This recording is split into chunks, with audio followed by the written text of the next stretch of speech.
Hi friends, 69,000 शिक्षक भर्ती में एक बड़ी अपडेट फिर आपके सामने आ रही है।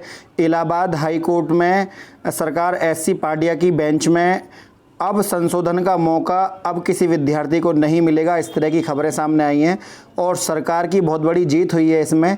और अभ्यर्थियों में कहीं ना कहीं इस बात को लेकर निराशा भी है, क्योंकि जिनमें मानवीय त्रुटि थी, मान लीजिए माता पिता के नाम में कोई स्पेलिंग में कोई मिस्टेक थी और पहले सरकार उसके प्रति वो मांग रही थी कि एक आप हमें एफिडेविट बनाकर दे दीजिए। हो सकता है कि अब काउंसलिंग दोबारा हो और सरकार किसी तरह का प्रपत्र वहाँ स्वीकार करने से मना कर दे, क्योंकि सरकार पहले इसमें संदेह की स्थिति में थी कि कहीं अभ्यर्थी कोर्ट न चले जाएं, और मानवीय त्रुटि को मानते हुए सरकार पहले एफिडेविट मांग रही थी 100 रुपये और 10 रुपये का। लेकिन अब नहीं लगता है कि सरकार किसी भी तरह से मानेगी, क्योंकि सरकार की यहाँ जीत हो चुकी है।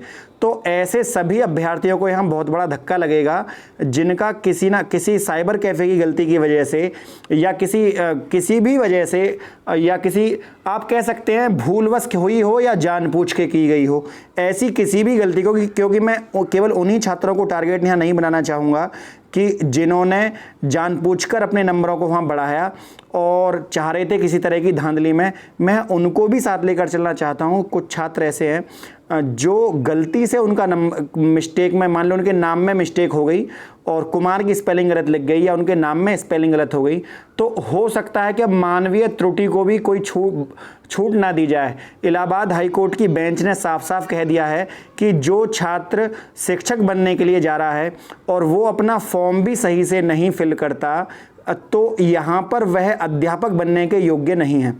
तो भर्ती की बेंच में जो भी बात थी, इलाहाबाद हाई कोर्ट की बेंच ने सब चीज़ों को सिरे से नकार दिया है और सरकार की यहाँ पर जीत हो गई है।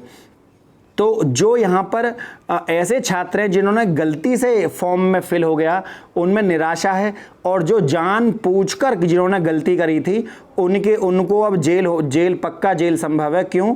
क्योंकि अगर जानबूझ के आपने नंबर बढ़ाए और आपने काउंसलिंग प्रक्रिया में भाग लेने के लिए अपने डॉक्यूमेंट तैयार कर लिए, तो अब आपको संशोधन का मौका नहीं मिलेगा। और जो 28 लोगों की टीम बनाई थी कि ये आपके डॉक्यूमेंटों को जांचेंगे, अब वो आपका एफिडेविट स्वीकार नहीं करेंगे और एक एक अंक को, और कहीं ना कहीं बेसिक शिक्षा बोर्ड ने भी इस बात से अपना पल्ला झाड़ लिया था कि यदि किसी व्यक्ति का गलत तरीके से डॉक्यूमेंटों को बिना जांचे उसको काउंसलिंग प्रक्रिया में नियुक्ति पत्र दे दिया, तो इसकी जिम्मेदारी बेसिक शिक्षा अधिकारी, उस जिले के बेसिक शिक्षा अधिकारी की होगी। तो बेसिक शिक्षा अधिकारी हर जिले का ये चाहेगा कि मेरे द्वारा जो बनाई गई टीम है वो सही लोगों का चयन करे। तो इस बात में पीएनपी ने तो जो अपनी जिम्मेदारी थी वो तो डाल दी थी जिलों के बेसिक शिक्षा अधिकारी के ऊपर या खंड शिक्षा अधिकारी के ऊपर। अब खंड शिक्षा अधिकारी के गले में तलवार पहले भी लटकी हुई थी और अब ज़्यादा लटक जाएगी। काउंसलिंग में वो किसी भी ऐसे छात्र की गलती को माफ़ नहीं करेगा जिसकी वजह से उसके पद को या उसकी नौकरी को कोई हानि हो।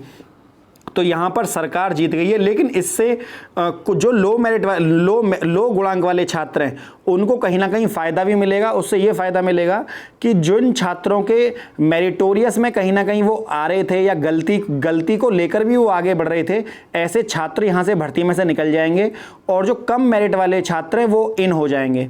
तो यहाँ पर बहुत बड़ा धक्का लगा है उन अभ्यर्थियों को जिनको संशोधन का मौका, कम से कम मानवीय त्रुटि पर तो संशोधन का मौका दिया जाना चाहिए था, लेकिन अब वो भी यहाँ पर संभव होता नहीं दिख रहा है। फ्रेंड्स, बस यही अपडेट देनी थी आप सभी लोगों को। अगली अपडेट के साथ हम आपके साथ फिर हाजिर होंगे। अगर आपको वीडियो अच्छी लगी हो तो वीडियो को लाइक, शेयर, सब्सक्राइब करना ना भूलें। आज के लिए इतना ही। जय हिंद, जय भारत।